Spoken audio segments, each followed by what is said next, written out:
going to begin now preparing the starter for tonight's meal. A pea and arame fritter. I've got this fantastic biodynamic brown rice flour, and that's what I'm going to make the batter with today.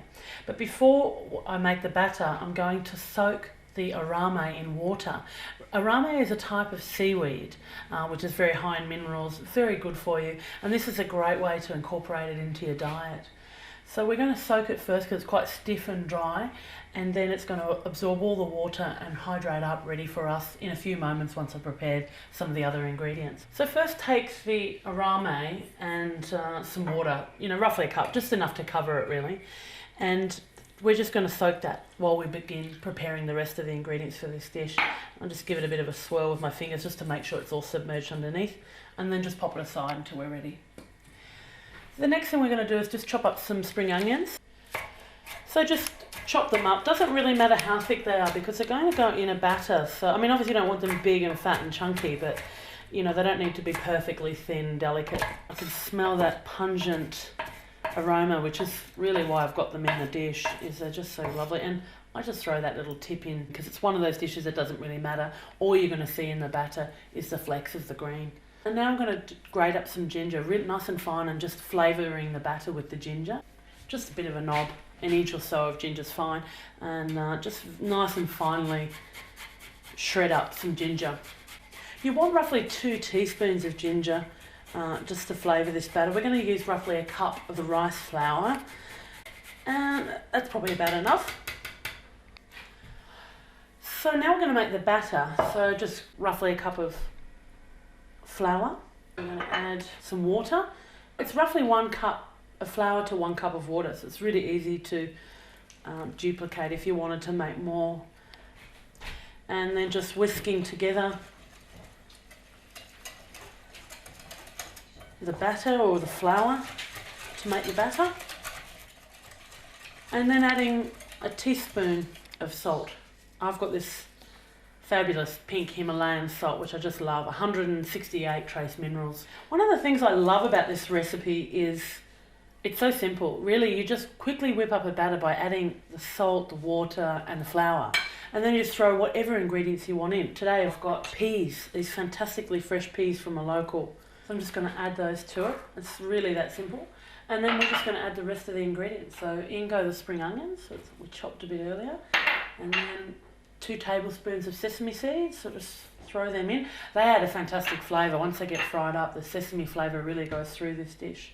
And then the 2 teaspoons of the ginger, and then the arame. So you can see that it's now no longer stiff and coarse, but it's actually quite soft and flexible. I'm going to just quickly strain that off. So just add the arame. It looks fantastic. I love the black against the green peas. It's just a brilliant colour scheme. It just really reminds me of something very Japanese. So just mixing and combining all the ingredients.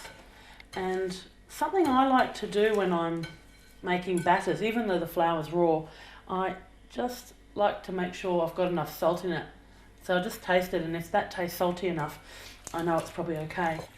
So just turning the heat on to a nice hot pan just to bring the heat of the frying pan up. Just adding a bit of sunflower oil just for frying in, roughly a tablespoon.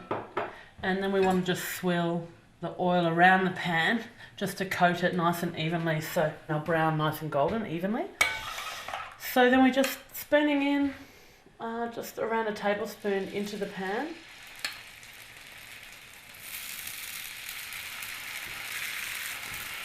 And I think we'll get just 3 in here for now. Plenty of room for flipping. You can use the back of the spoon to shape the fritters so you get a nice sort of round, even texture. And just be careful or mindful of the heat. You don't want it too hot. I can hear that it's already hot enough, so I'm just going to turn it down to a medium heat so it doesn't burn. And just, you can see the bubbles appearing in the batter itself and around the edges, and you can see that's how it's starting to cook through. So we want to at least cook it close to 50% all the way through, and then flip it over. It's looking like it might be ready. Let's just give that another minute. So just gently tilting the pan just to move the oil around. You really want to allow them to brown on the bottom.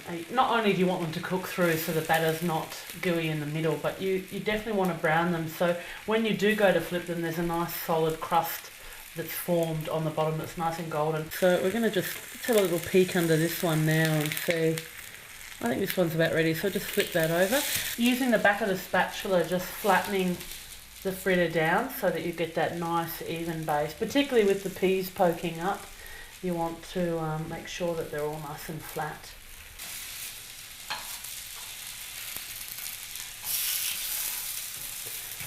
And they'll just take a further minute or so on that side and then they're ready. And I love that you can see the arame just squiggled across the fritter and you can see the little green peas poking up. And also if you look nice and closely, you'll see the speckled sesame seeds, which gives such a wonderful sesame flavour.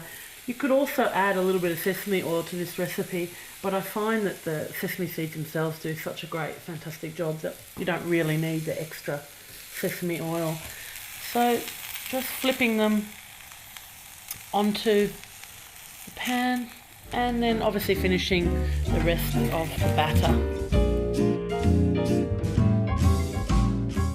First of all, we're going to begin by adding a cup of soaked macadamias. I just pre-soaked them for an hour beforehand and I've strained them.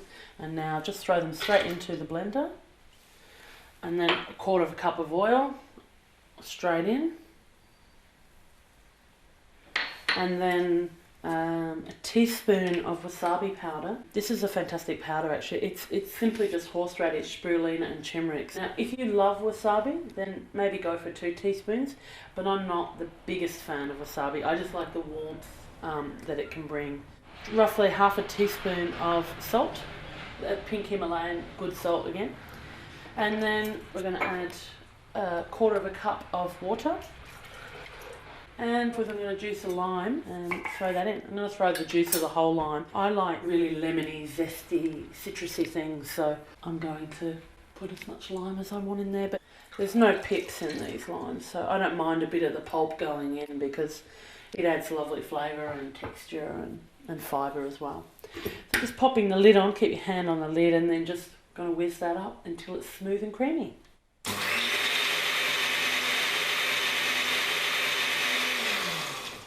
So it's good just to stop midway through the process and just scrape down the sides so there won't be any lumps. Okay, that looks about right. And just a final whiz. And I really have to try it just to make sure it's perfect.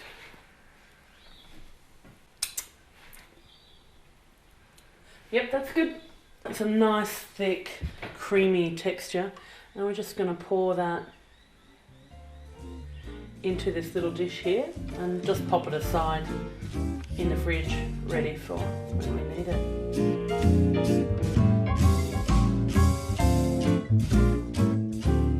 So now we're going to plate up the pea and arame fritters. So I've just got a nice long platter, but of course you can use anything you like. And this is a chance to sort of extend the creativity by presenting it beautifully, because we do eat with our eyes, so we want it to look as nice and attractive as possible. So I've got the wasabi and macadamia mayo here, so just going to place that in the centre of the plate. Place the fritters just around that bowl. And I've got some fresh broccoli sprouts, and they're just going to be a lovely complement. They're really fresh and they just add a nice lightness to this dish. What I really love about these is they've got a little heart shape on the tip of the green, so I just especially think they're gorgeous, and they're a nice light sprout.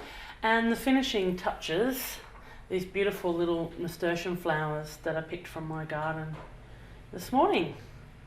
So I'm just going to nestle them in. So there's my starter ready for this evening's dinner.